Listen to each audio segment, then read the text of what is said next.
part of being in the WWE is to one day grab that brass ring and get gold around your waist. So I finally got my first championship. The injury came. Tried to pretend like it didn't happen because in this business, no one wants to be injured and out of play. How does your knee feel? She's doing good. She's getting stronger every day, but she has a little work left to do. That WrestleMania was just so strange because no one was there. It was iconic nonetheless to be a part of a cool story like that. The match you had with Liv Morgan. We wanted it to be a fight, and we wanted to go at it. There's a lot of people that want to see you in there with Rhea Ripley. I would love a match with Rhea. Do you have ideas for when you do come back? Yeah, I've been pitching for months. We haven't seen you in a while. It has been a while. I missed you guys. What's going on? How you feeling? How does your knee feel? My knee is feeling great. She is, I refer to her as she. Your knee's a she? Yes. We've been through a lot together and a lot of trauma, a lot of ups, a lot of downs. So I call her she. And she's doing good. She's getting stronger every day, but you know, she has a little work left to do. Did you know immediately, oh my gosh, this is not good when it happened? No, I had no idea. I'm like, I must be so naive to this. I've been an athlete. I mean, like, I was like, I'm fine. I tagged out. I knew something. All right, I'm lying. I knew something was wrong. It felt a little weird. I kind of like, my knee buckled, right? And I was like, oh, that was weird, but like, I'm fine. I have 8 minutes left of this match. We're about to go to commercial break. I need to get it together. And so I tagged out to Chelsea, and I got on the apron, and luckily we're in commercial break. So I was like, all right, let me suss out the situation. So I'm like hopping on the apron. Like anyone in the live audience was probably like, what the heck is she doing? But I'm like hopping up and down on the apron, like trying to gauge if I can trust my knee. And sure enough, it was like sketchy at best. And I was like, oh God, well, I'm in a match with Bianca, Charlotte, Chelsea. It's a tag match, no less. And I'm not about to change the entire match right now on live TV. So, and I was getting the comeback ran on me, and I had another 8 minutes to wrestle. So I was like, we just got to do this. So Chelsea tagged me in for the hot tag. I had 2 comebacks ran on me. We did some falsies, I think a superplex. And the whole time I was like, oh my God, I hope I don't fall flat on my face. And sure enough, we made it till the end, and I limped back, and I got in my rental car, went to my hotel, tried to pretend like it didn't happen, because in this business, no one wants to be injured and out of play, because, you know, I had just won my first title. Yeah. And I was so sad. And I was like, it's fine, it's just a sprain, I'll wrap it. Long story short, woke up in the middle of the night to go to the bathroom, and I like fell face first into the wall. And I was like, oh, I think something's wrong. How much pain were you in? No pain. I swear, I know this sounds very weird, and I've talked to a lot of ACL, and every ACL is different. We're not all created equal in that sense, but I didn't feel any pain. I just felt like instability, and it wasn't even swollen. And then the doctor looked at the MRI, and he's like, your ACL's probably been torn for a long time. Wow. Yeah. You're a beast. I don't know. Maybe I'm tough, or maybe I'm dumb. I can't tell the difference. How are you feeling today? Could you wrestle today? I mean, if the doctors let me, I would, yes. What percentage would you say your knee is at? We're just She? making stuff up. Sorry, she. She is, What percentage is she? say like 84. Okay. I'd say she's like 84%. Well, we've, some stuff around the corner here. 100% being like better than the shape I've ever been in. So like, the goal is like to come back better than ever, not the same as that when I left. So we'll say like 84. So soonish is what it sounds like. Soonish. We miss you. So soonish. Miss you guys. But how heartbreaking was it? You just won your first championship in WWE. What was it, 2 weeks before? Yep. Oh, man. 20 days, 21 days. Who's counting? 30 seconds. I was so devastated. I mean, I'd been with the company for 9 years, and of course, part of being in the WWE is to one day grab that brass ring and get gold around your waist, and that's what I had been striving for, of course. And so I finally got my first championship, and I was so happy. I was so elated. I was ready to make those titles mean more than ever before, and the injury came, which is probably why I ran back to my hotel and hid in my room and didn't tell anyone I was injured. But it gave you a nice break to get married. Yes. Congratulations on your wedding. Thank you. Thank you. The universe works in such weird ways, right? It's like I would have never wanted an injury, never wanted time off, never wanted to be home for, this extended period of time. I'm a workhorse, always have been. But it's like if there's one way to spend my time off planning my wedding, going on my honeymoon, enjoying my family. It was great timing in that sense. And now you get a chance to like actually be a newlywed rather than just get married and then back to the road. Yes, and I would have I'm stubborn, right? I would have booked, if I was on the road taking my honeymoon, I totally would have booked like a 5-day honeymoon so I didn't miss a TV. And my wife probably would have hated me for it. But I had time off, so I was able to take a 2-week honeymoon all across Costa Rica, and you just enjoy it, the way that you should. So it was good. With all that said, do you have ideas in mind for when you do come back? Like, are there? Oh, I've been pitching for months. Okay. I blow up the writer's email. I'm like, what about this? What about this? What about this? I'm like, I know WrestleMania is tomorrow, but what about this? No, I'm just kidding. I let them go this week, but maybe next week. You've had some big moments in your career. Yes.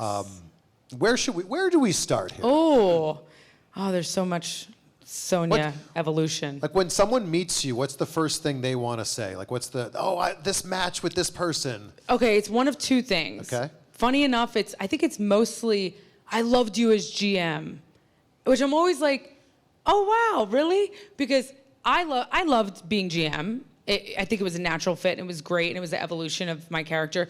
But when I think of, I want to be in the ring. I want to be hitting people. I want to be hurting people. I want to be cutting promos and hurting people with my words too. So I think of, but that's what a lot of people say. Also, a lot of people throw back to the pandemic era when me and Mandy had that huge rivalry, which was probably one of my favorite durations of my career. Also, me and Naomi had a really cool feud. So those are I think maybe the top three, yeah. The good thing about being the GM is you get a lot of camera time. You do. Yeah, and maybe that's why people are like, oh, I remember you from that thing. Fair. That's very fair. You're on all the time. Both brands. I was going to Raw. Yes. I was going to SmackDown, some live events. I was doing it all. And you're inserting yourself into matches. Yeah. I mean, did I do that? I didn't do that. I would never abuse my power. That. Yeah, no, I was very fair. You would never Straight down abuse the your line. power. Yeah. That's actually a brilliant thing to do. I mean, use it. I mean, I had the power. I had to use it. What does your closet look like? Because the suits you wore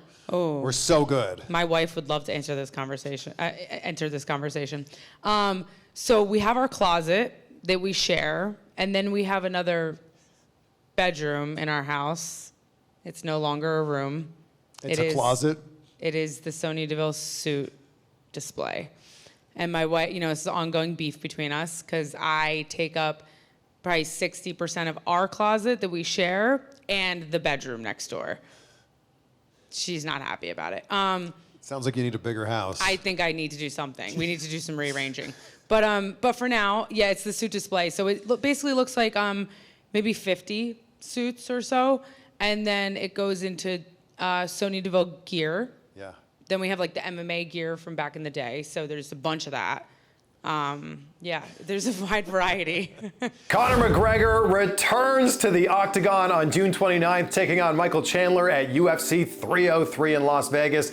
And this is your chance to be there live. Morgan & Morgan is the official law firm partner of the UFC, and fighting is in their DNA. Just like how fighters bring their all every time they step into the Octagon, Morgan & Morgan attorneys bring their all for their clients every time they step into the courtroom. Morgan & Morgan is giving away 2 tickets to the McGregor versus Chandler fight in Las Vegas, and you can enter for your chance to win at morganufc.com/CVV. Morgan & Morgan is America's largest injury law firm with more than 1,000 attorneys, 100 offices in all 50 states, and they are giving you this chance to be there live at UFC 303. Enter to win now at morganufc.com/CVV.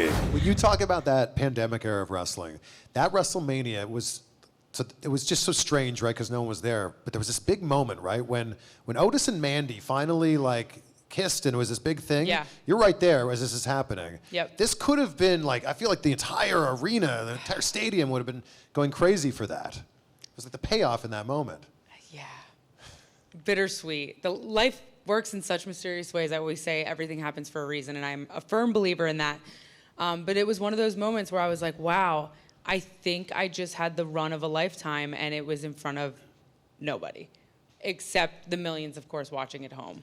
But that was kind of the cool thing, that we didn't have anything else going on, so we're all watching. So and there was so much interaction and love on socials and online and everything. But being a performer, being in the WWE, my favorite part is walking out there and hearing you guys. Like, I want to hear the audience, whether you're booing me out of the building, whether you're cheering me when you're supposed to be, but whatever it is, I just want to hear and feel the passion from that. So walking into the empty arena when we know we're having iconic moments, like the Mandy Otis kiss, like the Sonya Mandy turn, like all these moments, I'm like, oh my God, the crowd reaction would be so good. And, you know, at one point it was like 20 NXT talent in the audience and they're booing, and I'm like, this is crazy. This would be so iconic in front of a crowd, but it was iconic nonetheless to be a part of a cool story like that. What was so special about the chemistry that you and Mandy had? Because it was magic when you guys were on screen together. It was real. A lot of it was real. We're best friends. We're like sisters. We love like sisters. We fight like sisters. And so much of it was, I had felt that Mandy had gotten opportunities in the ring that is because she had a certain look and I didn't have that. And so, and did I truly feel like that to my core? No, but there was part of that I could definitely play off of. And so I harnessed that energy of like, I want my time. I'm an athlete. I'm an MMA fighter. I'm a badass. I want to win. I want to fight. I want to be, you know, on the top of the card. And so, I mean, I just harnessed that and made it, you know, more dramatic, times 100. And I love her so much, and there's so much friendship there, and there's so much history there. And so I think when you trust the person you're out there with, and there is so much love, it's easy to kind of emulate any emotion. With your background in MMA, did that make it easier to transition to pro wrestling, or harder because you had to unlearn some things? Both. I mean, a little bit of both for sure. I think easier in the sense that, like, I knew how to move. I had footwork. My strikes looked legitimate. And, you know, obviously I had to work on not, you know, knocking people out, kicking people's heads there's off. some kicks you have where it's like, oh my gosh. Yeah, they might feel that way too, though, still, to be fair. I'm just kidding. No, I'm nice to everybody. But no, it took some time to learn the happy medium, for sure. But I think it's a leg up because I think, you know, you just have a way about you. Someone's like, oh, she could fight. Yeah. She does. The match you had with Liv Morgan, and you get superplexed onto a pile of chairs. You guys remember this? How do you prepare for something like that? Oh, I loved that match. There was so much passion and excitement that went into planning that match. Again, Liv's a good friend of mine. Wasn't at the time, but we had so much fun putting it together because it was like when you work with someone who you're friends with, you want to help each other and you want to be generous and you want to have. Why me and Mandy had so much fun, why me and Liv had so much fun and had good chemistry, because we got along and we cared about each other. And so I was like, I can't curse on here, I don't know. Sure. I was like, you guys okay? You okay with that? I was like, just fuck me up out there. Like, I don't care if there's blood. I don't care what happens. Like, we're badasses. We're both from New Jersey. And we can handle that. Yeah, Jersey in the house. Jersey's in the house. Right across the street, right over the bridge. My wife's from Jersey, so I got Let's this. go. Okay, Yeah. you're Jersey by default then. I guess. Yeah, by marriage. It's Sure, okay. yeah, by marriage. Jersey by marriage. Yeah. Yeah. So I was like, I won't say it again. That's just overkill. But I was like, just mess me up out there. Like, give it to me. And we always say that when we work each other. But yeah, we wanted it to be a fight, and we wanted to go at it. And when the kendo stick broke on my hip bone, I was like, oh. She took me very serious. And then, no, but I gave it back to her. Yeah. How did that kendo stick feel? It's going to sound weird. I kind of like it. That sounds really What? bad. I shouldn't have had that glass of wine. Would you like another? No, maybe. We're at the right spot. You guys think I should have another? No, I'm just kidding. But I fought MMA. Like, there's some part of me that likes to feel a fight, you know? I like when it feels real. And the chairs I don't like. That's that's not cool. You're taking it too far. Like, they were like rattling my spine. That's kind of like a little more scary. And it's not like you can practice the chairs. No. That's just one shot. No, you just do it. You just do it. But the kendo stick's more like a whip. You know, it's more like a stinging, like paintball maybe. And then you had a welt there, I'm guessing? Yeah, I had welts all over. Yeah, we were covered in them. But the chair is like, oh, I don't know if I'm waking up tomorrow. Who have you not had a match with yet that you'd like to have a match with? Oh, okay. So it's not a real answer, but it's an answer. One of my favorite, I've had a million matches with her, but not a lot televised, and never a singles televised to my knowledge. Asuka is one of my favorite opponents.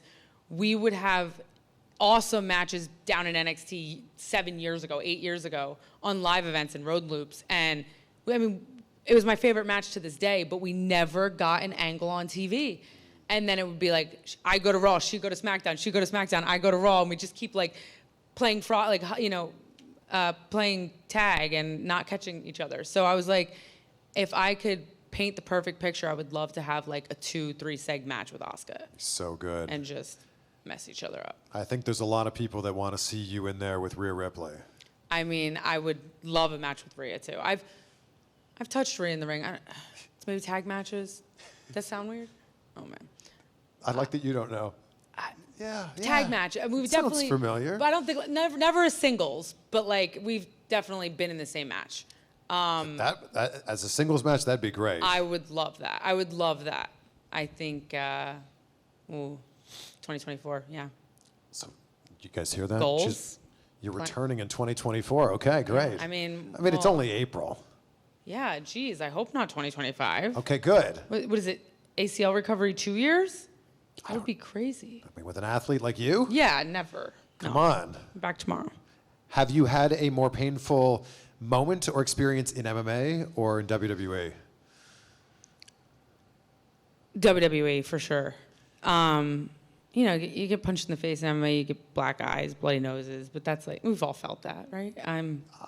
No? Maybe the Jersey folks in here. I don't know.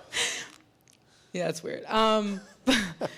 But like it's surface wounds in my experience of it, what I've had happen. And in WWE, sometimes, you get hit with a chair or you tear your ACL. The surgery hurt, although the ACL didn't hurt, the surgery sucked. So I would say that's probably the most pain I've been in. Like when you woke up from surgery, you're like, oh. Yeah, not instant, because you're on really good meds at first, but when the nerve blocker wears off 2 days into it, 3 days into it, you're like, I was like telling my wife, I was like, babe, I don't think I could do this. I had to go, like, get up to go to the bathroom, and she has to, like, grab the leg and slowly lower it, but, like, if it bends at any degree at that point, it's like, oh, stop. So she's, like, pausing in midair, like, it's like a thing. That's love. It's a lot. It is love. That's love. Yeah. How did you guys meet? She slid in my DMs. Oh, that's a thing. Yeah. It works. Yeah. Well, okay, so I'll give you the full story because she'll kill me if I just say that. She'll be like, you slid back, which I did. But she was following me for a while, so I followed her back. And, we'd stalk each other's page as us millennials do. Are we millennials? Gen Z? I think so. Whatever. Yeah, right? As us people do in our 30s. And, I always thought she was like dream, like goals, like just everything I wanted in a future wife. But she was in a prior relationship, and so was I, and we were respectful. And then we both got single, and she said, hey. And of course I saw it because I stalked her page, and then it popped up in my little primary folder because the algorithm knew that I wanted to see that. And I was like, ooh, why is she just saying, hey, like, she want to just ask me a random question? And I was like, hey, what's up? And she was like, I haven't done this in a while, haven't been single in a while, like something implying she was newly single. And I was like, ooh. And I was like, where do you live? Are you from the Northeast? And she's like, yeah. And I was like, awesome, I have a show in Albany, New York. Come, I'll get you tickets and I'll take you to dinner after. And the rest is history. The rest is history. Congratulations. Thank you. Thank you. Amazing. Yeah, I can't really clap with this. Thank you. There we go.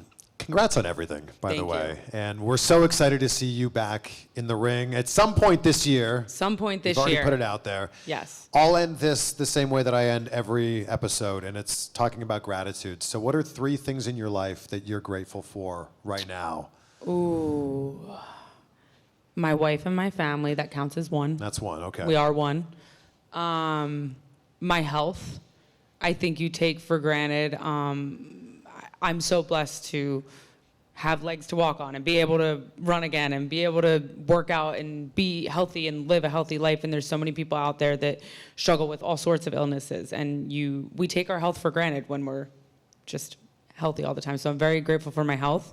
And I'm grateful for my life, being able to support my family and being able to do what I am absolutely obsessed with every single day, and that's be in that ring kicking some ass. So I can't wait to be back soon, and I love you guys, and thank you for having me. Thank you so much. Give it up, please, for Sonya Deville. Let's play her music, too.